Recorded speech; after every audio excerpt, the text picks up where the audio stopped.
Hi there. Welcome to Tech Talk Weekly. I'm Bob from Creation Station. This is our weekly show where we hit you up with 4 or 5 interesting tech topics in the news, get you on your way in about 20 minutes. We have a quiz today that you can take. You probably won't be able to take it live with us, but after the show, take it and post it in the notes and tell us how you did. Because Hayley, how are you doing up there? I'm good, thanks. Busy. So Hayley is leading off our month for programmers. Every October is always Programmers Month, which is library programs is the theme every October. And we wanted to feature all of the people who make all these things happen for you out there. Hayley, you're up in the North Cluster. Tell us what you guys do. So there are 2 regional libraries, North Regional on the Broward College campus and Northwest Regional in Coral Springs. And they're both relatively busy. They're both the college one, obviously in Coconut Creek, and the one in Coral Springs is attached to a charter school. So there's lots of activity going on every day. I think that's a bit of an understatement of saying they're busy. You have the second busiest building in the county. Yeah. Crazy. Not just libraries. You're busier there than they are at Government Center. It's an insane thing. Well, people are thirsty for knowledge. They love what you guys are doing up there. And you guys have an amazing set of programs. And let's get started off today with the news out of North Carolina. That means you may not get a computer next year. I know that sounds weird. I was very surprised with them because although they have Quartz mines all over the world, I just can't believe that it's only that one in that small-ish town. So if you've never heard of it, Spruce Pine, North Carolina, is the center of Quartz, which gives you all of the stuff you need to make those silicon chips. So they're mining it in North Carolina, but it's and then shipping it all the exactly, because it's that's such the only high place. purity. Yeah, it's the only place where there's high purity quartz. There are plenty of other quartz mines all over the world. Yeah, but this is the only place that's high purity. I don't know. I did some Googling after that article, and it seems that there are ways to purify quartz, and there is also ways of making artificial quartz. Yeah. So this is one of those things that's going to push people to have to figure out what can we do, because crazy enough, this stuff has been mined there in North Carolina. It gets shipped all the way to China and Taiwan, made into computer wafers, and then shipped back in all of your computers and phones and everything like that. So with the weather that recently happened there, they may not be able to produce enough. Not only not produce, but I think the more interesting part of it is, and sometimes people forget about all the accessory damage that goes by when they see the flooding and the houses destroyed. The railroads don't work anymore. They have to go rebuild the railroads around that town in Asheville and North Carolina to get the stuff in and out. Plus, by the way, we have a longshoreman strike going on in the eastern United States, and so there's going to be some disruptions 6 and 8 months from now that are all going to be laid on the doorstep of this storm and what's going on. But I was surprised by that number also. $2.12 billion in quartz industry in North Carolina. Wow. And that's pretty incredible. I mean, I'm wondering why it's only that particular, high purity quartz is only found there and nowhere else. There must be somewhere else that they just haven't figured out. Maybe, yeah. There might be, but it's just one of those weird geological things where this happens to be just like Saudi Arabia, just happens to have a lot of really pure crude oil. North Carolina is head of silicon. And as we're grinding all these things up, the other story that Haley and I down here in South Florida know about this stuff a lot, but not everybody in the world does, is the Sahara sends out a lot of dust. And very, very rarely does it float up into Europe, but it does mostly come across the Atlantic and hits into the Caribbean, the upper South America area, and southern Florida, the southeast United States, which causes havoc for some people's allergies. It has enough to really change hurricanes because it gets so much dust sometimes that hurricanes can't keep moving. But this one with the iron thing, I had no idea about. Yeah, it made me think about, I don't know why, but it made me think about how some countries actually seed, they do cloud seeding.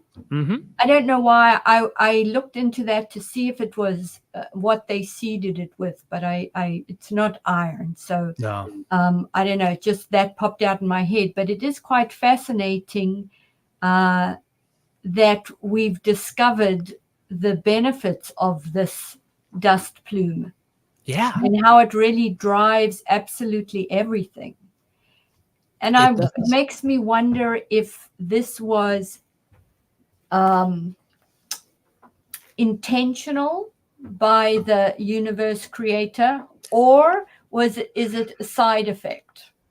I think it's more of a side effect thing. And I wonder about the reason this caught my eye as a story was because of that whole idea of you pump all this iron up into the atmosphere and you would think it's going to come down heavy metals. You're going to cause problems with all the, surrounding agriculture things on the other side.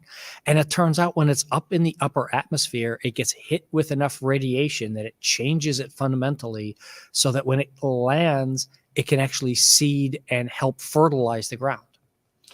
But not only the ground, the creatures or the plankton at the bottom of the ocean. And that's why we have all that stuff in the Caribbean and all those, the whole food chain, the whole web of everything. It's craziness how these small little things all connect. Amazon rainforest. Yeah. It is. So is fed by the dust from the Sahara. It is. This is one of those stories that, like, again, just like our first one, you don't understand all the connections sometimes until something tweaks or something goes wrong, and all of a sudden it's like, hey, wait a minute, how did we get to there? How'd that happen? Yeah, and they say also the Bahamas benefits from it as well. Oh, the entire Caribbean basin, which is why South Florida benefits also. If it could just kill the phosphorus for us, that would be better. And then not to forget that all this biological activity that it generates produce oxygen. Mm-hmm. Yeah, all of those krill, all those things starting to oxygenate the water, building all up to the food, up through the food chain. Yeah, it's great. There is another very cool science story out there that they have almost figured out the fruit fly's brain. It's been under the Genome Project umbrella, where they've been trying to track all the DNA and do all these things. They've been trying to map all of the little connections in brains. And obviously human brains are a lot. We did a story on that a couple of months ago where they're just barely beginning to really start to figure out some of the human brain stuff. I thought you were going to say they're a lot more complex. I'm torn on that. Sometimes when I interact with the world, I am a little torn on that. I agree. But you know what this is, and I think a while ago I read a similar article, maybe it was the fruit fly, but they're basically kind of doing the opposite of what they usually do. They're getting AI to do to do the heavy lifting, and then they're connecting the dots from AI. And I think it's an amazing idea. Yeah. If what AIs delivering is accurate. Yeah, and that's what's so great about this story is this is one of those citizen science things that everybody knows. I love these kinds of things, and along like those protein folders and the SETI stuff that people were doing on their computers for years before AI came along and tried to scoop up all these research things. Now they're going back and saying, "Hey, wait a minute." Like as you said, somebody's got to go check this AI stuff, and so regular everyday people are double checking these things and saying, oh, no, that's not really what you think it is there, and making sure and double checking all of these different connections. Yeah. And they have this, by doing this combined, they discovered over 4,500 new cell types of connections between all the different possibilities that go on inside of the little fruit fly's brain. It is, it's amazing, but I completely believe it, because when I see a fruit fly and I try and like that, I always miss. All those reactions. Yep. Superior sensing there that they can get out of the way. Or they can read my mind to know that I'm trying to. It's a weird thing. I don't know how fruit flies manage to pull that off. I know flies can, because their eyes can actually go backwards. But flies are, I mean, I wouldn't want to squish a proper fly in my hands, but fruit fly, I think that I could do it. Small enough, yeah. It's like, and then when I pull my hands apart to see if I've squished it, it's nowhere to be found. It's not even in the same room anymore. Very tiny little things. Nah, I think they are. I think they're just escape artists. That's what they are. We have a very long, very cool story. And I know, Hayley, there's no way you read this whole thing. No, I didn't. I looked at a summary, but the thing is, years ago, I thought that this was, this whole therapy thing coming out of gaming was maybe okay. But now I question, and again, I didn't read the whole article, but I question who's driving this. I mean, it's almost like a PR thing. And now it's like, okay, video games are okay because they work, in this way and they work in that way. And they're good for you. I don't know. I don't know who's driving it, but it benefits the video gaming industry. So it's probably someone in video gaming that has to benefit. I have no doubt on video game stuff that those are some of the studies that are being driven that way to determine that entirely. So for here, the gist of this story, and please go read the show notes, go check on this. Ars Technica did a very detailed, very long story on using Dungeons and Dragons or role-playing games as therapy. And I don't want anyone to think, oh, well, they are just paying attention to D&D and they're not paying attention to anything else. They talk about gaming and role-playing and interacting in person. And as Hayley was just mentioning, video games are a very different thing than this type of role-playing. Because even if you have an RPG video game, you're still at the mercy of the computer for the most part. You do not have a lot of interaction like you do at a regular role-playing game. This past summer, I ran several role-playing games for Traveler over during our summer learning program to introduce people to the concepts of how you do role-playing and what you do. And you're sitting around the table talking and actually interacting with people. And a lot of this is done online now, also video cam, virtual tabletop type stuff. But for the most part, these were real researchers at universities and going through all of the stuff. And one of the reasons this article is so long, it actually talks about a bit of the history of the role-playing things and why it's had this renaissance and big boom in interest in it recently, including things like Stranger Things and multiple TV shows or YouTube shows kind of thing that are making millions of dollars from people watching other people play games. Yeah, when they talked about the socialization benefits, I wasn't quite sure of that, because for the most part, these games are played, through the computer, right? Not really. I'd say it's probably about 50-50 now. Okay.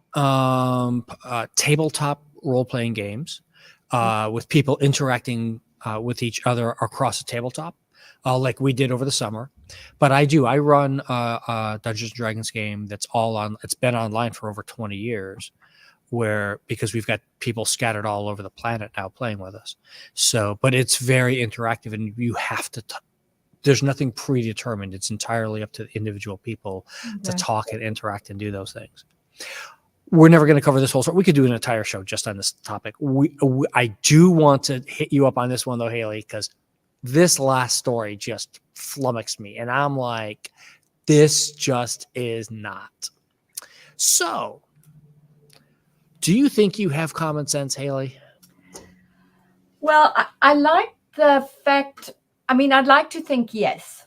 However, it is really just my opinion. And the thing about this is that I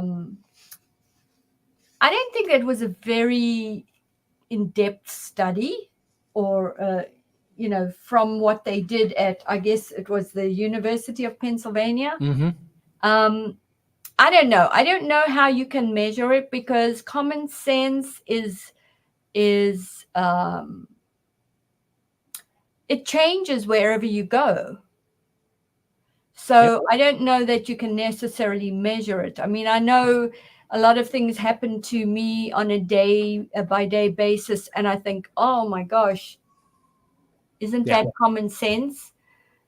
But obviously the fact that not everyone knows it makes it not common sense. So I think I agree with what they say, is that common sense is an illusion. Yeah. It's not. I put my results up for everybody to see, so you can go up back and forth with me if you like. You can go find. I posted this out on the Facebook feed, but I'm showing it here on the video feed also. Anyway, I got a 57 out of 100, so I'm slightly above maybe average for common sense. But the one that I thought that I appreciated the most was, it says that I was 80% accurate on guessing what other people would say about a topic, about these questions, rather than my 40% of agreement on agreeing that something was or wasn't common sense. It is an interesting thing. Some of those questions I really had issues with, and not because they were hard questions, but just because of, like you said, the phrasing of it. Yeah. What was one of the ones when you took your test? What was one of the questions that you came across? Well, I haven't finished the test, but there were ones that said,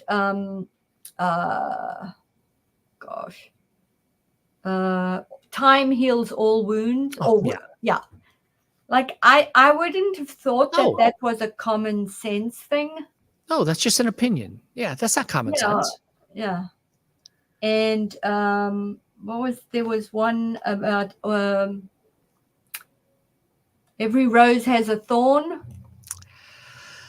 See, I disagreed with that one. I said that is an opinion for myself, that it's an opinion thing, but I also said everybody else thinks that's common sense and just a known fact. Yeah. And I'm like, I don't. So please, folks, go out there, take this test. You're helping research. This is a citizen science kind of thing. This is an actual real research project from the University of Pennsylvania. They're trying to gather this data. So people doing it helps. New people doing it. At the end, there's a little bit of anonymous demographic stuff about age and gender and location, and is English your first language, et cetera, and stuff like that. So it'll help them figure out what people are really thinking about. And the other thing is, the researcher, after she took it for the first time, the second time she did better. So yeah, learned behavior. There you go. See, once you expect the answer, now you know what to, yeah, again, don't do this, folks. By the way, if you are looking at the show notes and you're like, Bob, you didn't talk about that final story, you got a bonus in the links because we want you to read the show notes. That goes out to one of our listeners. Thank you so much for being here, Hayley. What's going on? Anything happening soon up there in your area? Well, in Coconut Creek at the North Regional Broward College Library on Saturday, we've got some folks from the Florida Trail Association, the local chapter. So if you're nice. interested in hiking in Florida, you want to learn more about it or see what it's all about, Yeah. come on out to the North Regional Broward College on Saturday afternoon. I think it starts at around 2. And it's all on the broward.org/library, and it's Yes. all listed up there for you. And we did the outdoor adventures in August for our Creation Station Monthly, where we talked about people who are out there on the trails and doing stuff. So Yeah, it's a lot of fun. yeah, it's a very big thing down here, folks. Let me throw up our final slide here. If there is a story you'd like to see featured on the show, or you want to leave us feedback, creationstation@broward.org. We'll see everybody next week. Have a great time.